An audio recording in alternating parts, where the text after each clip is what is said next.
You good? All right. Hey, everybody. I'm Alex DiPerna. This is Jedi Mind Tricks, People Skills for Security Pros. Before I get started, everybody's been quiet all day. It's 4 in the afternoon. Everybody's tired. I think we should just give a round of applause for the people that put on AnyCon, whether it's the crew or the organizers.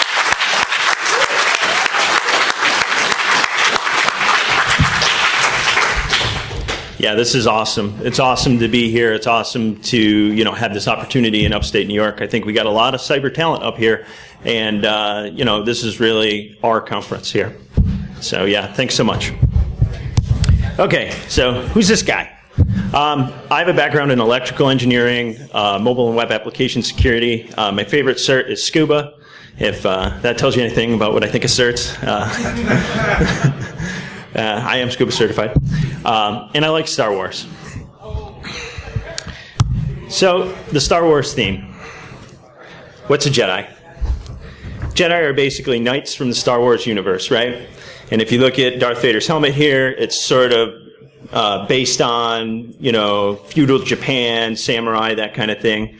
And if you think about it, we are really the knights of... Hi folks, I'm Geek here. Unfortunately, we had a technical difficulty with the live feed capture, and we have no audio or speaker movement until about the 3-minute 55-second mark. Sorry for the inconvenience.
about a situation.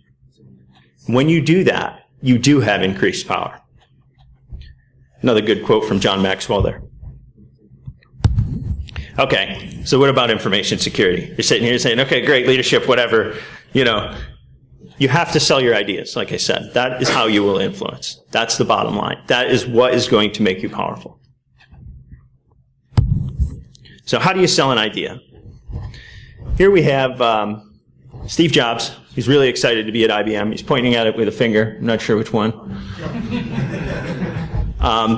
And basically, Steve Jobs figured this out a long, long time ago. And we're very lucky to, have had a person like that in our lifetime. And basically, it comes down to this. People don't buy what you do. They buy why you do it. So here's an example. If you hear from IBM, we make great computers. They're user-friendly, beautifully designed, and easy to use. Want to buy one? You're like, yeah, maybe. This sounds like a good computer. Now compare it to Apple's pitch for the same thing. With everything we do, we aim to challenge the status quo. We aim to think differently. Our products are user-friendly, beautifully designed, and easy to use. We just happen to make great computers. Want to buy one? Now, I don't know about you guys, but I want to buy the Apple computer based on that. You know, it's hitting the hacker psyche. You know, that's who we are. We challenge the status quo. We aim to think differently. You know, that's their marketing. But why does that work? The reason it works is because decisions are ultimately motivated from deep inside our brain. So in that computer in your head, there are different layers. You can think of a ring bus and a CPU, same idea. At the deepest, darkest recesses of your brain is where your emotional response and ultimately where your decision making comes from. That's your why. Your why might be different than somebody else's why. That's important because even if you have the same what, like IBM and Apple, your why might be very different. So, if you can affect someone on an emotional level, if you can connect with them in that way, it will help to influence their decision. Another factor is motivation. There's two kinds of motivation. As we looked at with those concentric circles on the last slide, there's extrinsic motivation about the what. So, in this case, if you think in terms of, you know, if I don't go to work, I get fired. And if I do go to work, I get paid. Like, that works okay, right? You know, like, those are the rails that sort of keep us going to work day after day.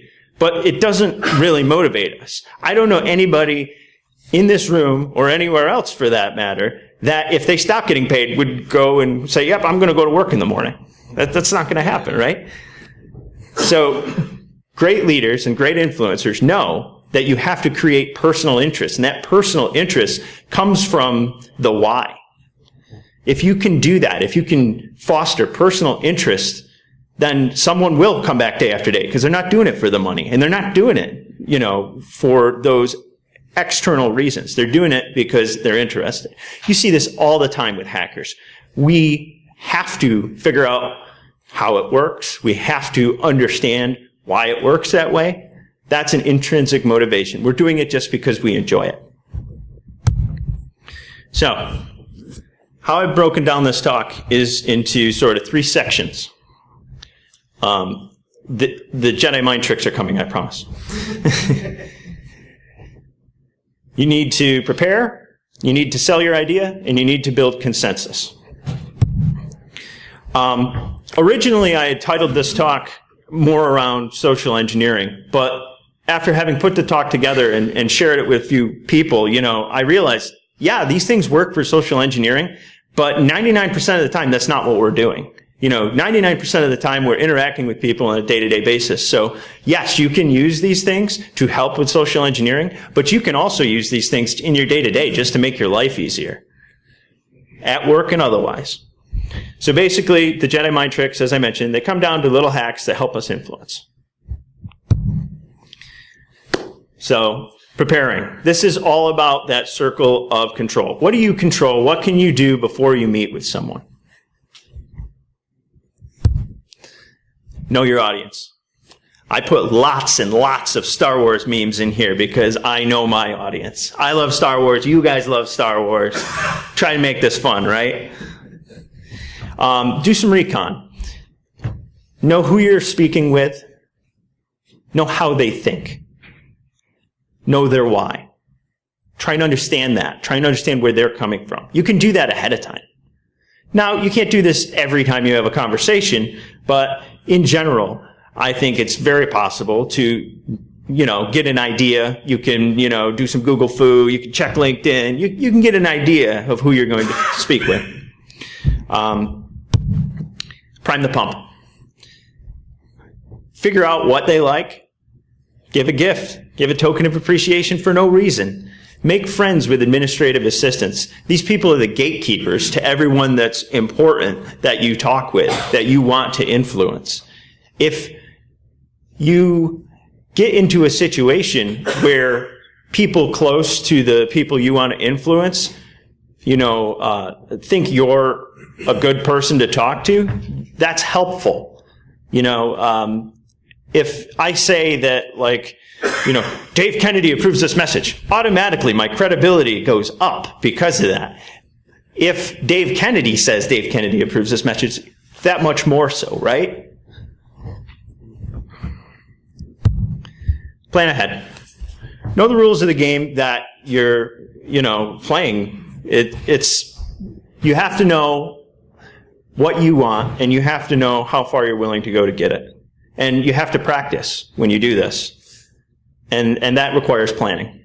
And that's just the way it is. You have to know, where you sit within the organization, where you sit within the situation, what it is you're hoping to accomplish. Control your appearance. Try to monitor how you're perceived. And that's not just like, I'm wearing a suit.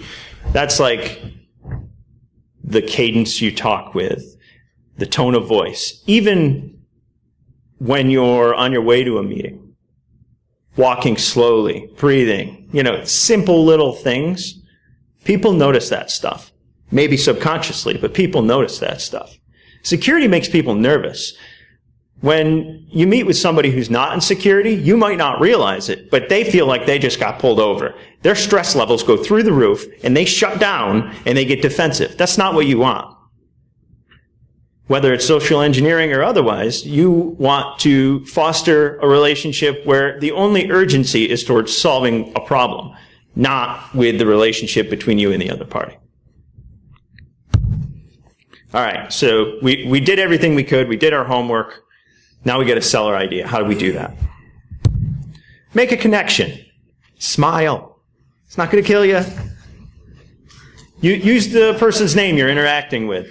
People love to hear their name. They love it. And show genuine interest. When the other person's talking, nod your head. Be like, yeah, that's awesome.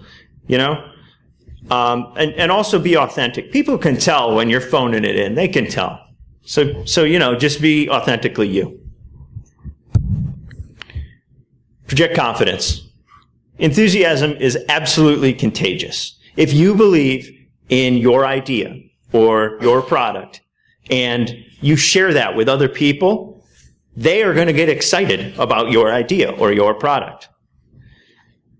That said, there's a fine line between enthusiasm, confidence, and maybe cockiness. So, one of the things you can do is ask for feedback along the way. You could say, hey, how am I doing? Say, hey, am I doing okay? Yeah, all right, see? He's engaged now. I pulled him out of a sea of people and focused on him.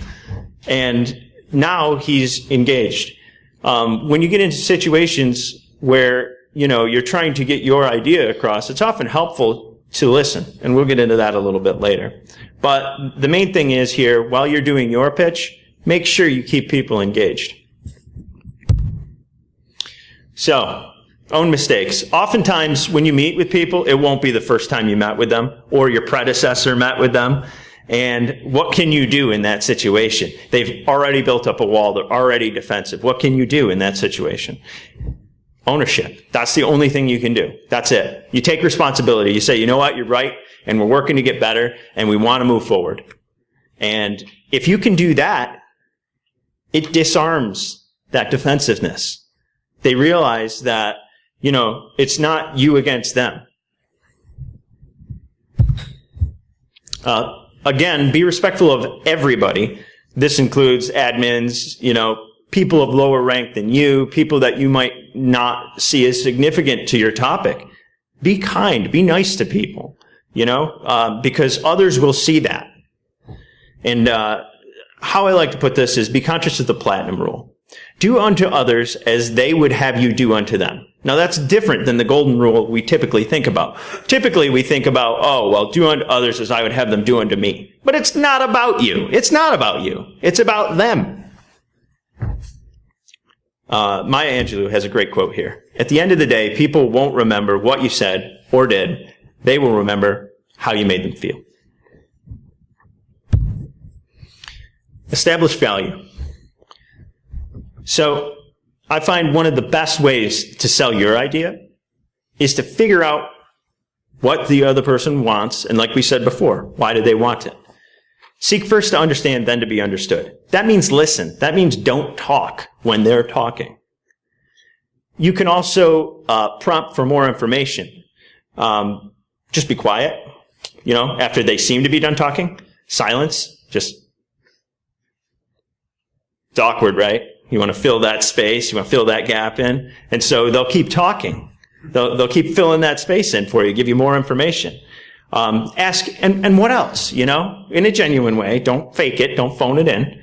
And also rephrase what they said. If they were particularly focused on a certain point or idea, if something really bothered them or they were really passionate about something, then you say it back to them.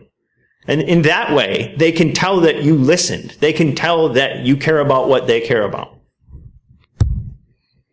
Think win-win. This is an easy one, but it makes all the difference. When presenting a perspective, you don't say like, well, I think Metasploit's the best. Why can't we use Metasploit? It makes people defensive when you do that. Instead, you got to think about, okay, we're all on the same team. And I don't care if you're a consultant at a business. I don't care if, you work for a business and it's a different team in the business. It doesn't matter. You say, okay, well, we have a lot of different options, and I think we should use this one. What if we use this one?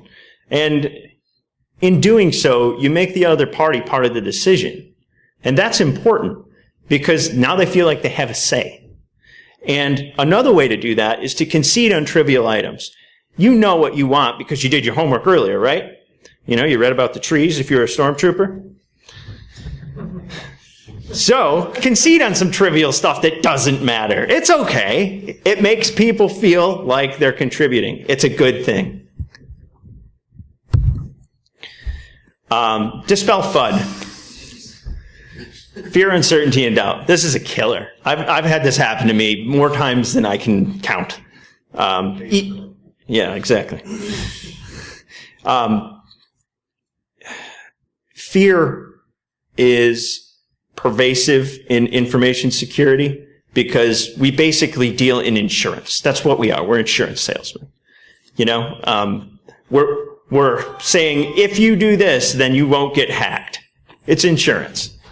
So, everyone you're going to deal with basically has this irrational fear of the unknown. It's your job to make it rational. It's your job to identify the risk and make it a real thing that can be managed. How can you do that? Well, just be transparent. Don't use buzzwords. Don't do that. And, keep it simple security. And then give examples. Remember what I said earlier about Dave Kennedy and if he approves this message? If you have maybe a competing company and you say, oh, well, they're using Cobalt Strike and, their CISO loves it. Now all of a sudden you've, motivated, hey, they're in our peer group. Gartner does this all the time with all different security products. But also, they feel like they're not the first ones taking that risk. They feel like, oh, well, this is okay to use that. And if you get really lucky and they don't like a competitor, for instance, now you can motivate some competition. They'll say, oh, yeah? Well, we're going to get 2 Cobalt Strikes. That'll show them. Avoid logical fallacies. Where possible, avoid illogical arguments. But also be careful to not criticize other people or the way they are thinking. You could just sort of ignore it if they're being illogical, or you can focus on the illogical part of the argument without criticizing the person. So an example is you're meeting with a stakeholder and they're using basic HTTP authentication, and you're like, don't do that. That can be brute force. And they say, but that's what we've always done. And you have to have the presence of mind in that situation to say, okay, but that doesn't mean that's the best way. That means that's the way we've done it so far. And don't be critical of the person or their idea. If you volunteer ideas that are too far outside of what they understand, they're going to have a hard time keeping up with where you're going. We deal with this stuff every day. And the average user and the average person, they don't understand our perspective and where we're coming from. So it's our job to bridge that gap. So finally, you've pitched your idea, you've listened to your audience, you've got to build consensus. Ask for help. I can't tell you how useful this technique is. If you meet with either a stakeholder or an executive, sometimes you get that personality where the person's like, I know the right thing to do, I know it. And they've already built up that wall. Especially if they're a more technical leader, you're going to have a hard time convincing them, even if you're right. Again, it's just a personal bias of that person.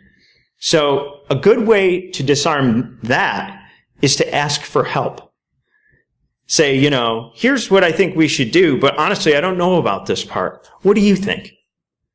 And the second that you stop telling and start asking, it disarms the conflict. No longer are they worried about territory or you telling them how to run their part of the business. Now they see, hey, here's an opportunity for me to help. People love to help. Can't say that enough. It's amazing what people will do if you ask. And like I said, this applies to social engineering as well, but it works just as well in the office. Stay positive. Sometimes, you get challenged and you're like, oof, like, I don't agree with that. If you start to get negative because you got challenged, it's just going to be an arms race and you're going to build up conflict with whoever you're interacting with. If you say, no, but wait, when our brains hear that, they automatically build a wall. They automatically start to tune out and say, nope, I'm not listening to anymore. What you can do, it's simple. It sounds ridiculous, but it works. And it works. You say, you've given your pitch, get the response, and they say, that's ridiculous, you should do this and this and that. You say, yes, and just keep going with what you were saying. The important thing is you find a way to say okay. You have to find a way to say okay. Remember, it rhymes. All right. So now, again, we're trying to come to some action here, right? We're trying to make this happen. We're trying to get to a decision and get something done. Sometimes we can't do that by telling people we have a great idea. Sometimes you have to allow your audience to be the hero, like Luke Skywalker here. In Star Wars, Luke is the hero, and he has guides along the way. He has Obi-Wan to help him. He has Yoda to help him. And those guides sort of point the hero in the right direction without doing it for them. And that's really our job as security. It's not to be the hero. It's to be the trusted guide. It's to point our audience in the right direction and say, here, if you do this, you'll save the company. And then, by the way, once they do it, give them credit. You don't care. You got what you wanted. Give them credit. This is also known as the IKEA effect. The IKEA effect basically says, if I build a chair myself, automatically I ascribe more value than if I bought the same chair. It's a psychological impact for things that we own. And what you're doing is you're leveraging that psychological effect by telling them the story and allowing your audience to participate. Another way to get the audience input without just speaking at them is to ask a question designed to provoke a response. So an example is, you're InfoSec professional. Hey, can we install network access control, so people can't just plug stuff into our network and pop shells? The stakeholder's going to say, no.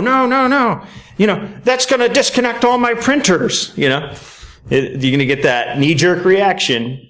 But maybe instead we could ask, in order to meet the needs of the business, we need your help in deciding between, NAC option 1 and NAC option 2. Which one do you like better? Which one do you think will be best? Oh, well, we like option 2 because it has a printer whitelist. And now, there you go. You got your yes. This works great with kids, by the way.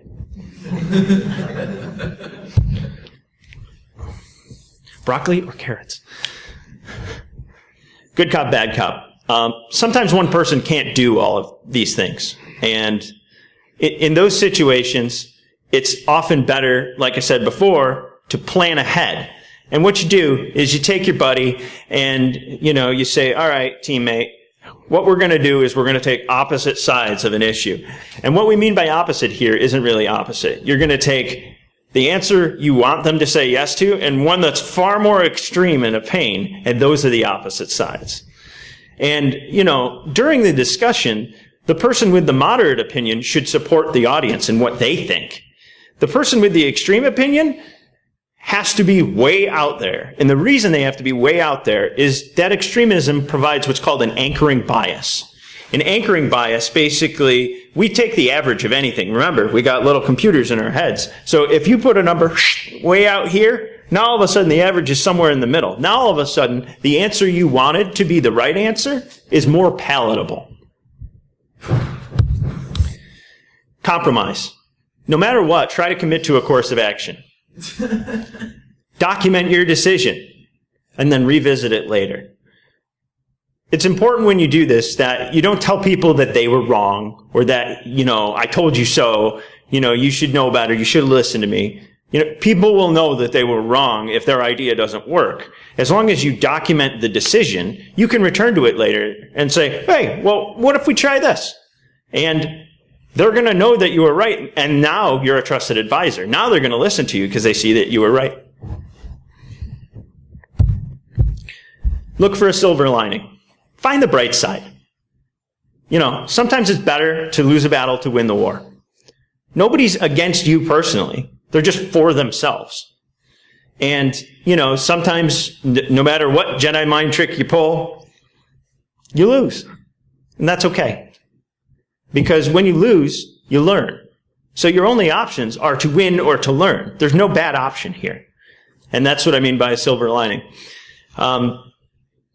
I worked for a CISO who taught me about this. We had a situation with decryption, and I said, we really shouldn't be decrypting here. And I made my case, and I went, through, and eventually I got overruled by rank, by that boss. And I was mad because I knew I was right. And I said, that's not right. And the CISO took me aside and he said, hey, listen, you just saved the business $2 million. I said, what? He said, by allowing them to decrypt, you saved the business $2 million. You let them decrypt. It's all in how you look at it. So, in conclusion, use your newfound powers for good. And if any of this got you guys curious, if you want to apply it to social engineering, read How to Win Friends and Influence People, Start with Why, Getting to Yes, and The Go-Giver. Each of these books has some nugget of wisdom that I can't communicate directly to you that's better if you read it and try and apply it in your own life. And I really feel like there's a difference between reading something and doing something. So whenever you go read these things, whenever you try to get better, apply the knowledge afterwards. That's really what makes wisdom. Thanks very much.